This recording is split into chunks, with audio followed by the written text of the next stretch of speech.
திருப்பாவை பாடலின் 15.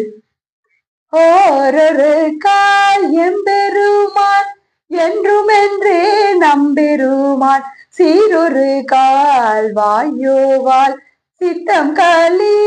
கூற நீரொரு கால் ஓவா நெடுந்தாரை கண் பணிப்ப பாரொரு கால் வந்தனையால் விண்ணூர்கள் தான் பணியால் பேரறிஞனே பித்து ஒரு வண்ணமாறும் வாருருவர் வண்ணம் ஆட்கொள்ளும் வித்தகர்த்தால் வாருருவ உலகில்